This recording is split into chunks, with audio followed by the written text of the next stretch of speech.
Yes guys, it's your boy Cam, CTB, Cam Talks Boxing. What a week it's been for boxing. Fuck. Eubank, Benn off. Conor Benn's done for PEDs. A woman's fertility drug. And let's talk about it.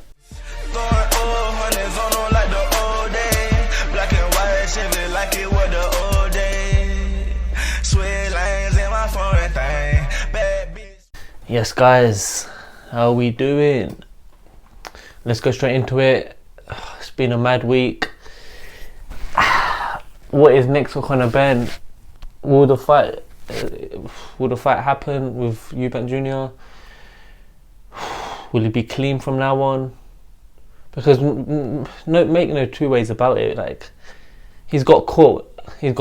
Like, we know that a lot of boxers are on something, are on PEDs, but a lot of them just don't get caught. But if you do get caught, it's unfortunate and kind of tarnishes your legacy. But the first thing I want to say about Conor Benn, it makes sense. Look, I've been thinking, I've had a feeling like, I'm not going to say I had a feeling, but now it all just adds up. Like, he's in phenomenal shape, and all of a sudden how he started knocking people out, how he started just looking like such an improved fighter, and then that's why you hear a lot of boxing analysts, the people in the game, say he's one of the most improved boxers in boxing. Like, you saw him go to war, life and death, with one of those journeymen early on in his career. I think he got dropped as well. I think it was like 2017, and a lot of people were questioning his punching power as well. Now all of a sudden he's putting people to sleep. He's putting away opponents quicker than the likes of Spence, Danny Garcia, etc. did. Which is why it's becoming, the opponents he's faced have been picked quite well by Eddie in Matchroom, and he's dealt with them quite well. Granados was a bit of a boring fight, but Samuel Vargas, Algieri, Van Heerden, was it Boots who fought Van Heerden? I think it was, or Virgil Ortiz. But there's so many question marks now. Like, if he becomes clean now, will we see that drastic drop off? Will we see him starting to not actually put his opponents away? Will his punching power decrease? Will we see him not as good? It's such a shame, because I was starting to get onto that Conor Benn hype train. I thought he honestly could be the next pay-per-view star for Matchroom and Eddie Hearn. And he is quite a decent guy, to be fair. I wouldn't say I'm his biggest fan, but he's quite a young. I like his style. He's quite aggressive when he fights, and he's a decent fighter. He was a good fighter, you know.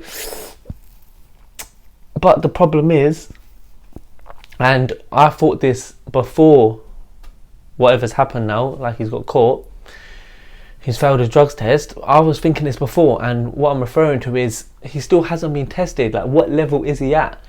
He hasn't fought a Michael McKinson. He hasn't fought a David Evanesian. He hasn't fought a Cal Velasquez. Those are fights that would be really tricky for him, and you could argue, would he beat him?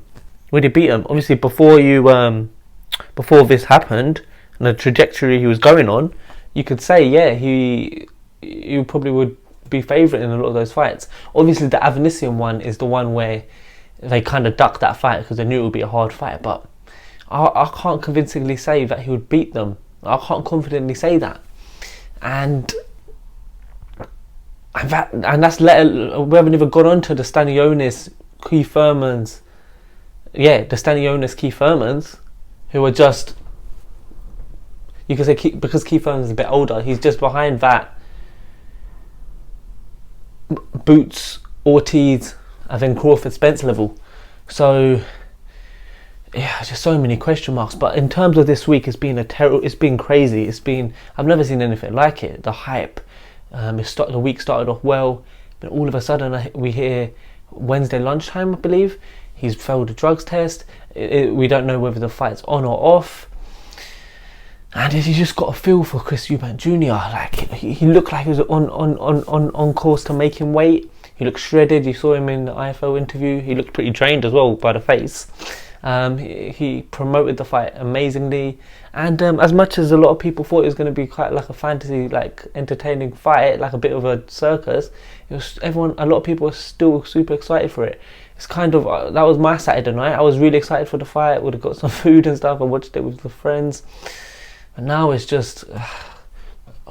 Luckily, Fundora's fighting Ocampo. So we got a bit of boxing on Showtime, but. This was the big fight of the weekend. It's not happening now. There's so much promo put into it by the DAZN. That's their problem, but it's just even for Eddie Hearn, I think that's another video to do on alone. But it's just unfortunate for him because he has to back his fighter, but all these old clips of him talking about VADA, and now he's kind of neglecting VADA and just saying he's relying on UCAD. It's a bit embarrassing for him, right? He knows what Conor Benn's done. He's fucked it up. As for Chris Eubank Jr, he's won a lot of fans. If the fight did go ahead this Saturday, a lot of fans would be rooting for Chris Eubank Jr. And it makes sense now why Chris Eubank Sr was telling us to boycott the fight. Why he was worried. Now it makes sense. It makes total sense. Why would he be worried? He's not going to be worried just about the £3 making £157. It was that he knew Conor Benn is dirty and failed a drugs test, because they found this out in August, end of August I believe. So they would have. I'll be doing a podcast tomorrow actually. It might go out on Monday, but with Tom, who's been on the channel, and we'll be discussing a lot of these.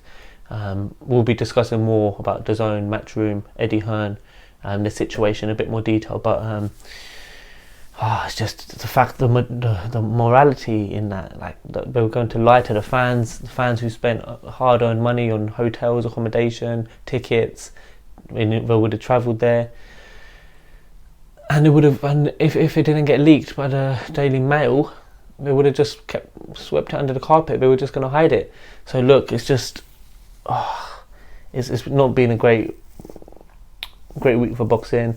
Let's see what the future holds for Conor Benn. At the same time, you could say give it 12 months, 12 to 18 months. People will forget about it. But I think with this, it's just in the mainstream in the UK anyway, and it's just the drug he's got popped for. It's like something you intentionally put into your body, normally post steroid cycle. That's the thing at the end of it, to get new hormones. I think something like that.